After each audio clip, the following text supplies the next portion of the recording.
As is mentioned in another video, the key to solving almost any problem in physics is using the four-step method.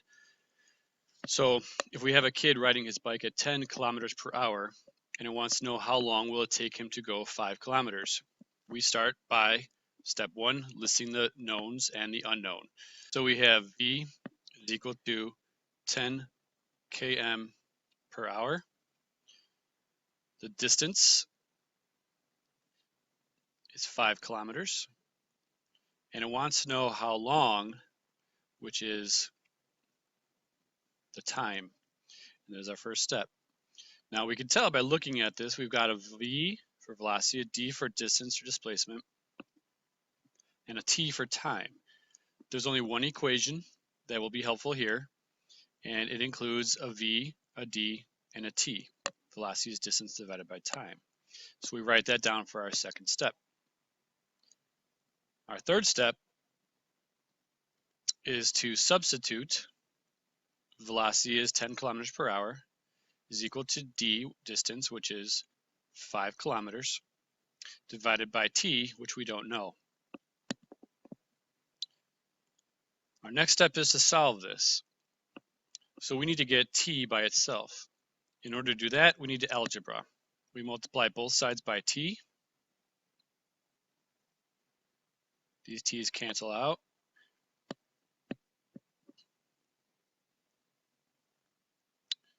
We get 10 kilometers per hour times t on the one side is equal to 5 kilometers on the right side.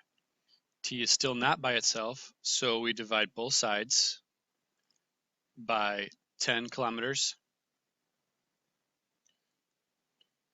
per hour.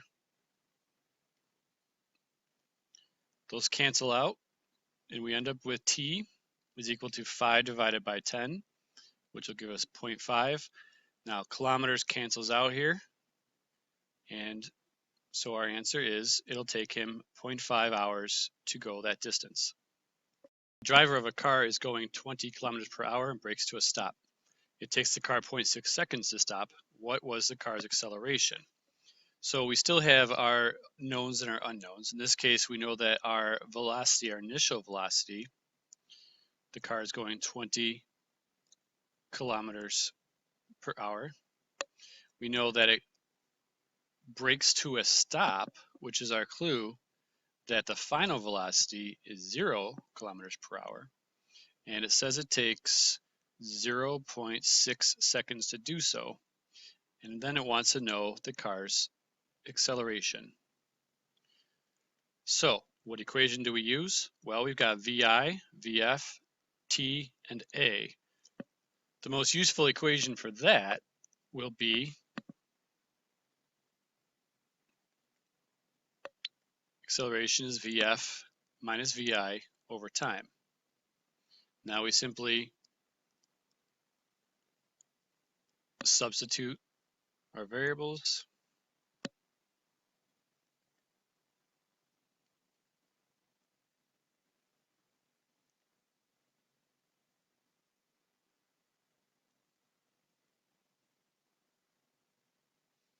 And then solve. So we get a 0 minus a 20, which is going to give us a negative number. And when we calculate that out, we get 33.3 kilometers per hour per second. So we have a negative velocity. Negative acceleration. Okay, a cat accelerates at 0.2 meters per second squared. That's an acceleration, and ends up going 3 meters per second, which is a velocity, after 5 seconds, which is a time. What is the cat's initial speed? So the acceleration is given first, 0.2 meters per second squared.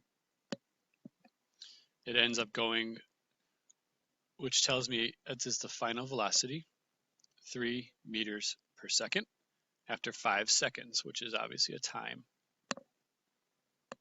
What is the cat's initial speed? So in other words, what is VI? So again, what equation do we use? Well, we've got A, VF, T, and VI. There's really only one equation that might be helpful with that. There might be a couple actually, but the one I think that is most useful is going to be VF is equal to VI plus A times T. So the most important thing is that we have a VF, we have a VI, we have an A, and we have a T. And now we substitute and solve. 3 meters per second is equal to VI, which is unknown, plus 0.2 meters per second squared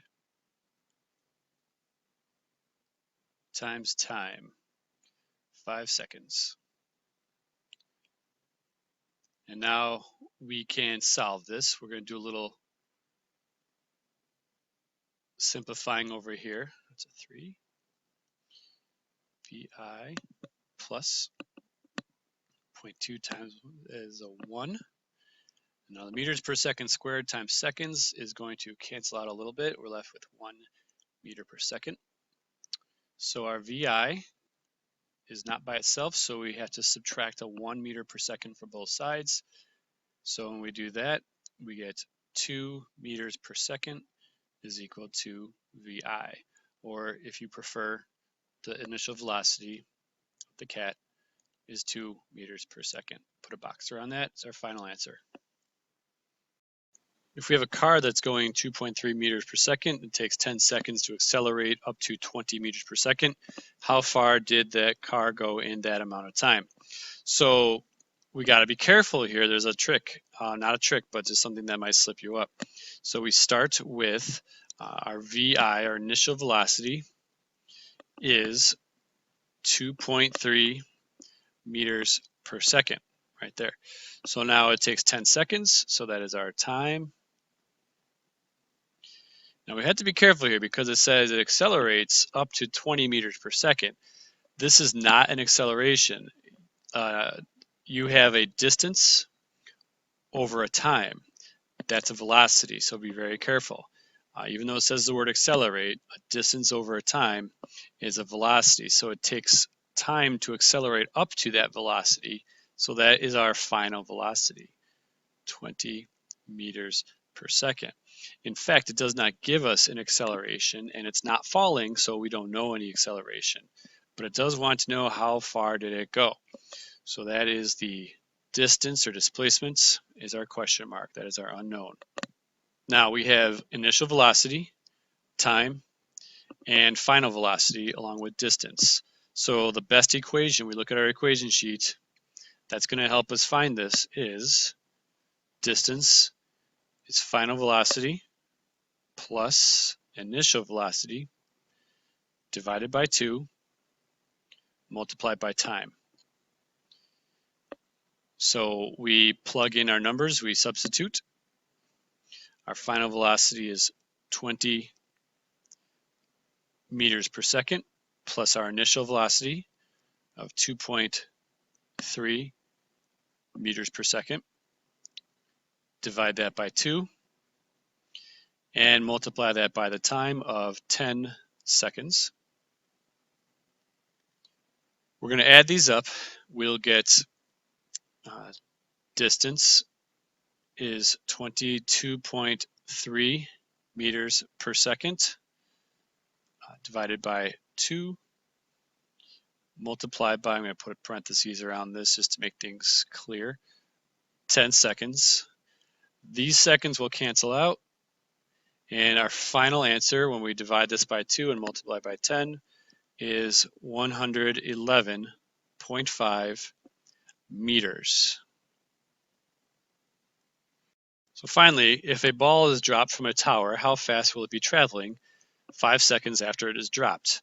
Now it seems like we only have one given, so let's write that down. Time is 5 seconds. But we know a couple other things just from the context clues. It's dropped. That means the VI is 0. We also know that it is falling. So we know that gravity is causing it to accelerate at 9.8 meters per second or per second squared. And then we want to know how fast it will be traveling at the end. So that is definitely a VF, final velocity. And even though only one variable is actually given, we have 4 to work with. So we choose, based on the fact that we have time, VI, A, and VF, I'm going to choose this equation. A times T plus VI. So we substitute VF is equal to 9.8 meters per second squared times the time, 5 seconds, plus the VI, which is 0. We will multiply this out. VF is equal to 9.8 times 5 gives us 49. And now our units, meters per second squared times seconds, well, this seconds will cancel out with one of those seconds. And we're left with just meters per second plus 0. So we actually have our final answer. We'll put a box around that and call it a day.